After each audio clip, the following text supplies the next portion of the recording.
It is currently 6 p.m. as I'm recording this. I just took an edible not too long ago. It's a fast-acting edible, so this isn't one of those 2-hour to 4-hour long wait times. This will probably happen in about 20 to 30 minutes. Let's see if we can get to... Already off to a bad start. Let's see if we can get through some Reddit stories. What's the craziest paranormal thing you ever witnessed? When my sisters and I were growing up, we always thought there was a ghost in our house. Going downstairs to do laundry, the dryer door would randomly open and slam shut, on its own. That sort of thing. My sister was always mad because the ghost kept stealing her stuff and putting it in different parts of the house. I'm gonna pause right here and say I'm already feeling it. Anyway, one time she came upstairs complaining that it kept taking her wallet. She put it on the kitchen table and I asked her what she meant. We looked down, and the wallet was gone. We went back down her bedroom, and there it was, just sitting on her bed. Stuff like that happened all of the time. One night, my youngest sister came home from work. My other sister and I were warm and cozy in my bedroom, just chatting in bed. We heard our younger sister come in, and then heard her walk into our sister Sarah's room. What? We heard our younger sister come in, and then heard her walk into our sister Sarah's room. How many cousins do you guys have? Fuck, am I already feeling it? That's crazy. But to be fair, they just say my sisters and I. You have too many sisters. You should get rid of one. My other sister and I were warm and cozy. That's such a crazy thing to say. You should get rid of one. My other sister and I were warm and cozy in our bedroom, my bedroom, just chatting in bed. We heard our younger sister come in and then heard her walk into it. I already read this part. Holy shit. Probably wanted to sleep with her after work since it was cold. About 20 minutes went by and I started wondering why she hadn't come in to say hi. Then she opens my door and says, "Move over. Sarah's freezing and not very cuddly tonight." Sarah looks at her and says, "What do you mean? I'm right here." Then my sister goes, "What the hell am I cuddling with then?" We all jumped out of bed and full-on Scooby-Doo down the hallway. We turned on the light in Sarah's room. Half the bed was perfectly made. The other half was messy, where someone had clearly been lying. She said she climbed in and saw Caitlin, our other sister, lying there. So she crawled in and spooned her, even played footsies. But she was ice cold and wouldn't warm up, so she left to snuggle with me instead. Footsies? Yeah, that one was weird. I like how they even admitted it. Anyway, I don't know why I included that. Same house, I was down... Oh, this is the next story. But she was ice cold and wouldn't warm up, so she left to snuggle with me instead. Is that it? Is that how you end that story? Alright, fine. Fine. Same house. I was downstairs watching TV when the phone rang. I picked it up. Someone was asking for my mom.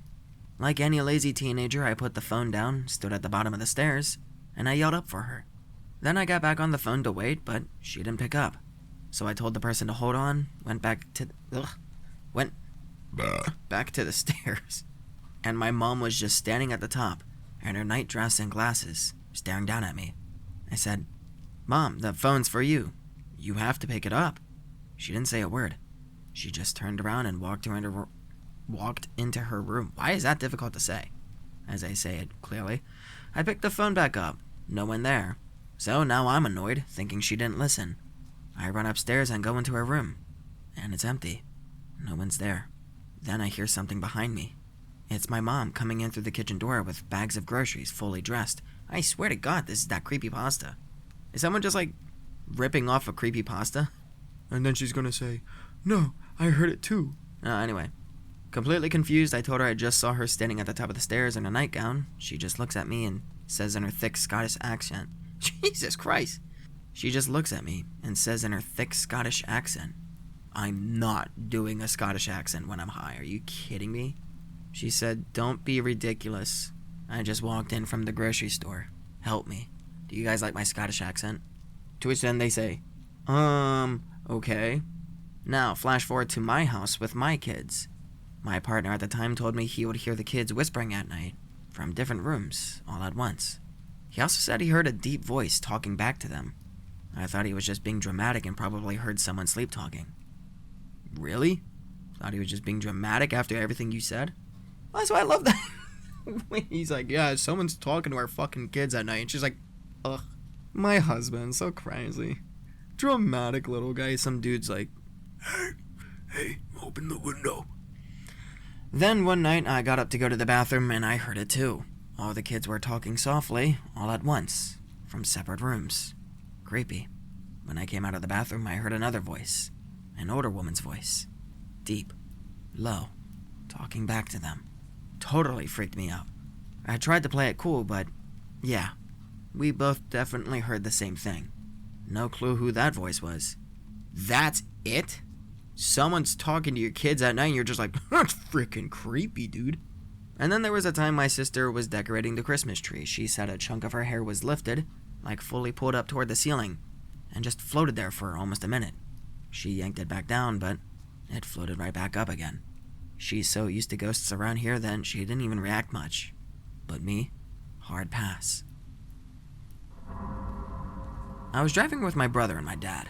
Dad was behind the wheel, I was in the back middle seat, and my brother was riding shotgun. We were both teenagers at the time. It was broad daylight and we were coming up on a red light. One of those roads where you can only turn left or right. Straight ahead was a building with a staircase and a railing. At the top of the stairs was a little platform that wrapped around to the back. And over the railing was a big rug, like someone had draped it out there to dry or air out. Then I saw a man. Navy blue hoodie, jeans, and a hat. He walked up to the rug, pushed it off the railing, and casually walked around the platform and out of sight. All three of us went, ooh, like like you do when something big crashes to the ground. And my brother goes, whoa, did you see that rag? Did you see that rug fall too? I said, yeah, I wonder why he pushed it down. Then both my brother and my dad go, what do you mean? It just fell. And I swear to God, I saw that man push it down. But apparently, neither of them saw anyone there at all. Gave me full body chills. Okay, now for the more wild and longer one. I just smacked my hand on my keyboard. And I'm not even gonna edit it out. I'm not gonna edit any of this shit. Except maybe that mouth noise that I just made. That was really gross. A few years ago, I got a clown doll. Yeah, I know, a classic horror movie cliche. Sounds totally fake. Lamau. But I've got a legit clown obsession. I think, brother, that's called a fetish. I have like 30 clown-themed figures, paintings, little trinkets. I even do clown makeup. So of course, if you're into clowns, you have to get some vintage stuff. Anyway, I found this old clown doll at a vintage shop. Creepy little guy, but nothing weird. At least for years. Then we moved out of our childhood home. As I was packing, I grabbed the clown doll and set it in the box. Instantly, and I mean instantly, I felt super nauseous. Head pressure, just bad. So I took it back out, feeling weird about putting him in a closed box. By this point in my life, I already knew I could see and feel spirits. Here we go. So I started Googling. I came across something saying that some spirits get... God damn, my fucking mouth refused to work with that. I came across something saying that some spirits get upset when the objects they're attached to are put in close spaces that they can't, quote-unquote, see through. Made sense? Really, that made sense. I'm being so shitty. So instead, I put him in a big glass lantern that I had. Still got hit with the same nausea and pressure. Later, I randomly ended up talking to a family friend who's a little sensitive to energy too. And she said she could feel something off between me and the doll. She said that if I paid her $100, she would figure out what happened. No, I'm just kidding. I was just a T6 little goof. You guys got pranked. She basically said, the spirit doesn't want to leave. It wants to stay in the house and live through the doll. So I told the doll it could stay. Oh my God, I could just... So many of you guys have already clicked off. Fast forward, my grandma's selling the house. She tells me I have to throw the doll away. I try to explain it's haunted and it can't be moved. Of course, she calls me nuts and tells me, I'm not scared of no damn ghost. Stop your shit. LMAO. So me being clever, I hid the doll in the crawl space. I told the spirit I'd be back after Grandma left to let him out, but I forgot. Ooh, and 2 weeks later, the house was locked up and Grandma was gone. That's when things got bad. In our new apartment, weird stuff started happening. Wait, what? But the spirit wants to stay in the house. Grandma's selling the house. She tells me I have to throw the doll away, so me being clever, I hid the doll in the crawl space. But I forgot. Wait, so why is it pissed off? It's literally living in the house through the doll. That's what it wants, right? Huh?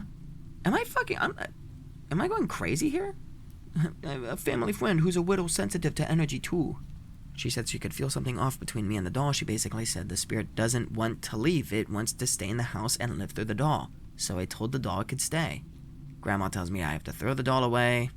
It's haunted. It can't be moved. She calls me nuts. So me being clever, I hid the doll in the crawl space. Right, so it's still in the house. I'd be back after Grandma left to let him out, which is, I thought, what they said they don't want to happen. I thought the ghost wants to stay in the doll and wants to stay in the house. Okay, whatever. Apparently the doll is now clingy. In our new apartment, weird stuff started happening. Doors slamming on their own. Drawers opening. Loud banging. It hit me. I never let the doll out. The house wasn't sold yet, so I went back and took him out of the crawl space. But nothing improved. Still terrifying. I was so freaked out I couldn't stay home alone. I would sit in my car for hours, waiting for my mom to get home from work. I was crying to her constantly. Eventually my mom got fed up and started calling people, researching. She ended up putting the clown doll in a closet, surrounded by a circle of salt. That seemed fine, until the realtor came to show the house. This is what the realtor told my grandma.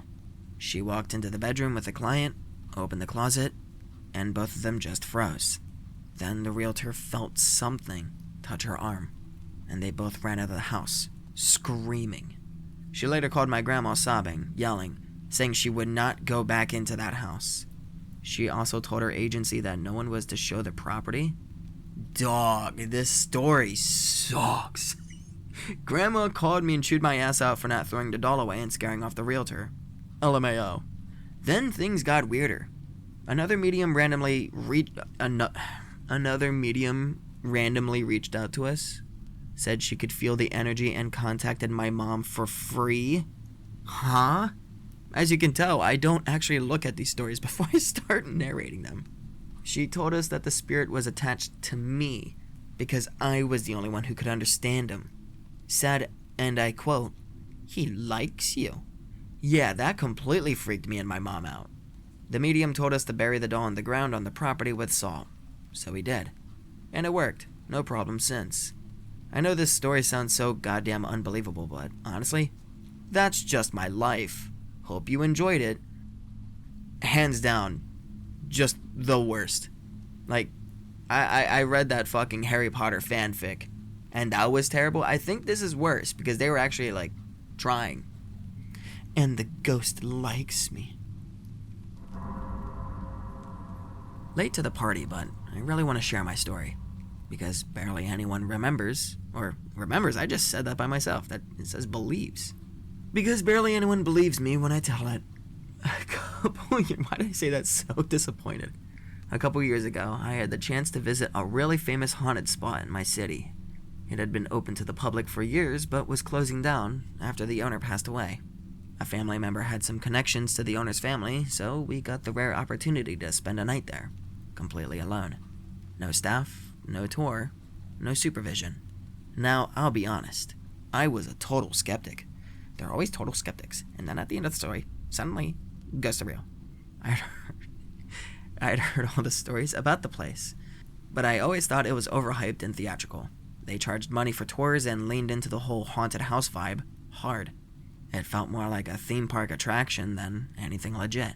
So I went in expecting nothing, fully convinced it was all for show. That night completely changed my perspective. Here's some background. The place had a lot of history. At different points, it had been a regular house, a courthouse, and even a hideout for men avoiding conscription during the war. One of the legends tied to the courthouse era was about the judge who used to work there. The story goes that he was abusive towards women, and to this day, he pushes any woman who tries to sit in his old chair. Naturally, that's the first thing I did. I sat down in his chair for a solid 15 to 20 minutes, kind of taunting the story, mocking the legend. I was even talking out loud like, "Is that all you've got?" And nothing happened.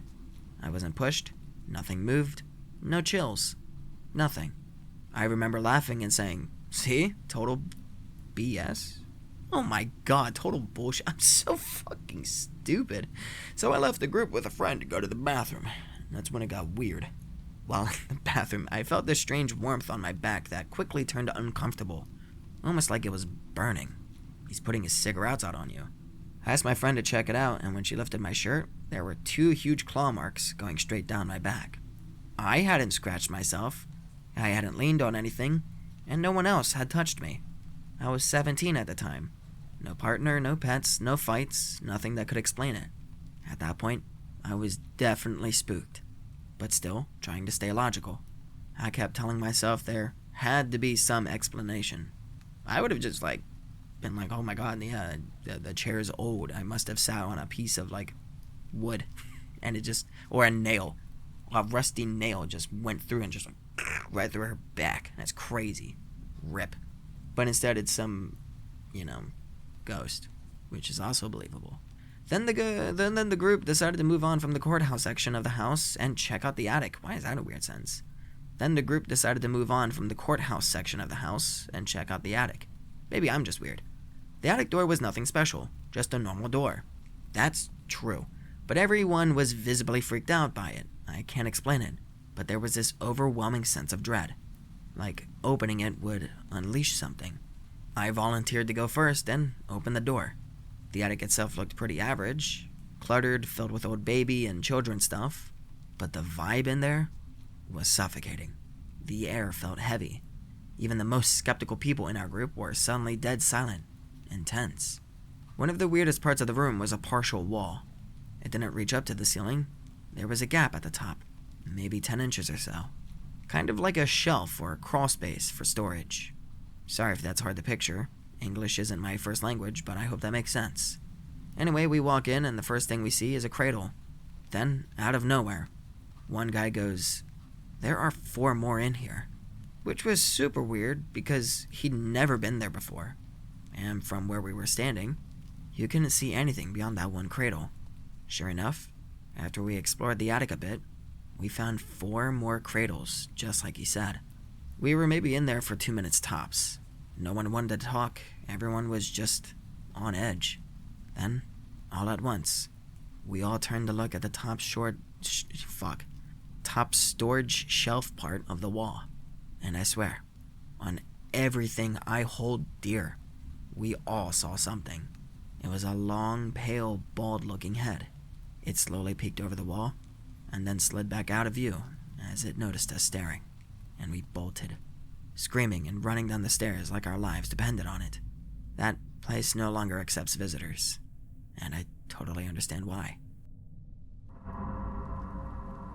This fucking edible is fighting me.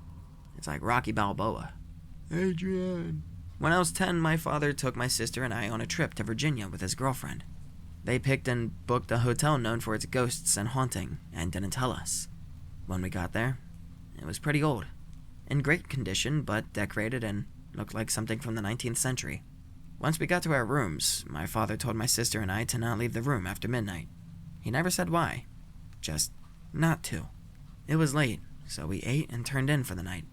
We had picked up fast food on the way in. That night, I couldn't sleep, so I got up. I started to wander around the hotel. I went to the end of the hallway and saw a boy about my age in a button-up shirt and trousers. He looked like an employee, but was a bit too young. I asked if there were any video games in the hotel. He looked at me oddly, and then nodded yes. I followed him down the stairs and into the basement of this place. It was dark except for one room. To my right, at the bottom of the stairs, was an open door. In it, there were people all dressed like it was the 19th century. I didn't catch this at first. When I did, I thought it was like some sort of time period fair, like the Renaissance fair. A man walked up and appeared to have a conversation with the boy. He nodded his head, and they all looked at me and smiled. There were carnival games and gambling games that you would find in the 19th century there. What? The boy took me to a game, something like Plinko. Drop a circular piece of wood and hope it lands in a place for a prize. At this point, I'm confused. There's light, more like fire than electricity, people talking, laughing, and having a good time. But no video games. I asked again if there were video games, and this time I heard, "Games? Yes, look. But these but these were very rudimentary. Old, even. But it all looked new. As in current.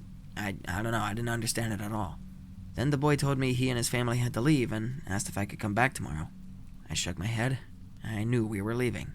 I said so, and I thanked him for showing me the recreation room. He walked me back to the staircase and told me to go back to my room. He also said I didn't want to be down there alone when the lights go off. He said it could be dangerous. Fucking words are hard to read on the screen right now. He then walked back to his family. They all waved from inside the room. Every single person I could see had turned to wish me goodbye. It was odd. I walked up the stairs, went back to my room, and I went back to sleep.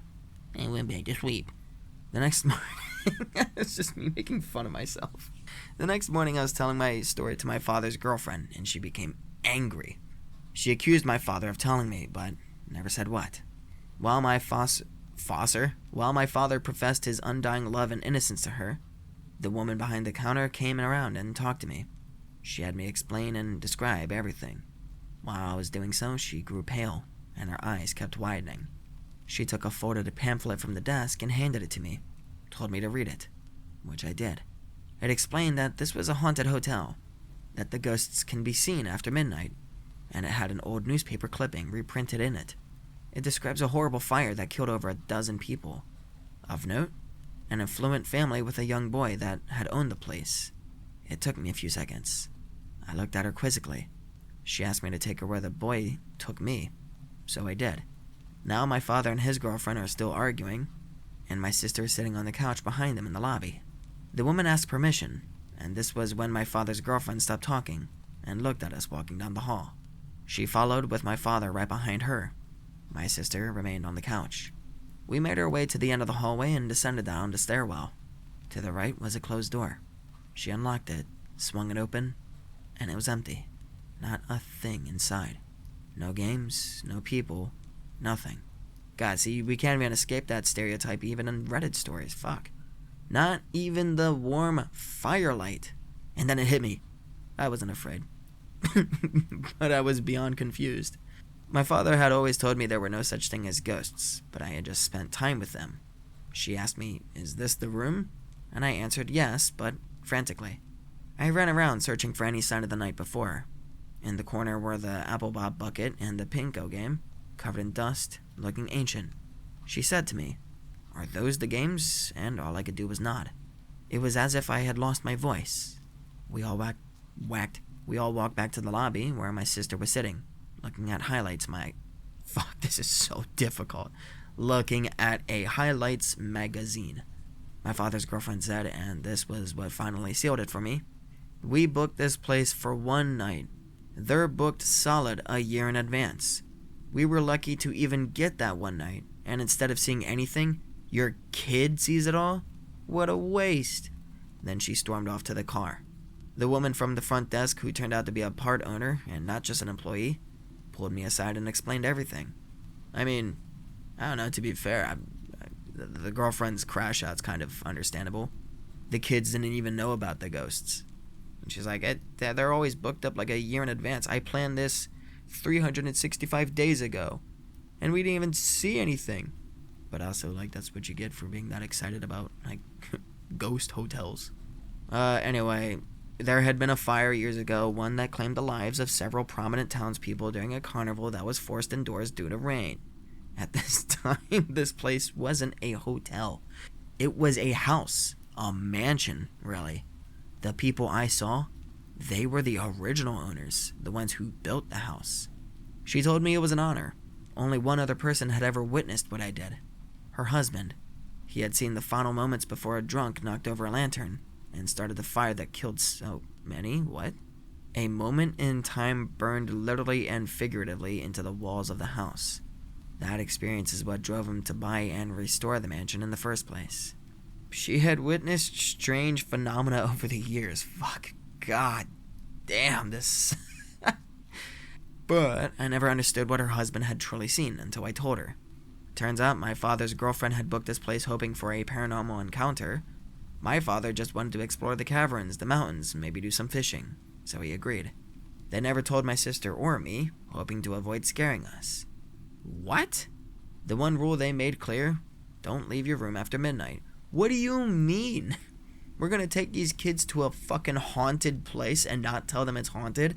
Whoa. Start like kicking and pounding on the like walls and doors. What the hell's that? The drive to the hotel we stayed in for the following week was uneventful, but I'll never forget that night, as long as I live. There's like more, but I don't really want to read more.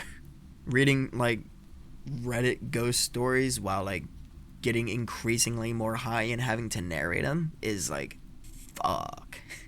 It's the Dickens, I'll tell you that.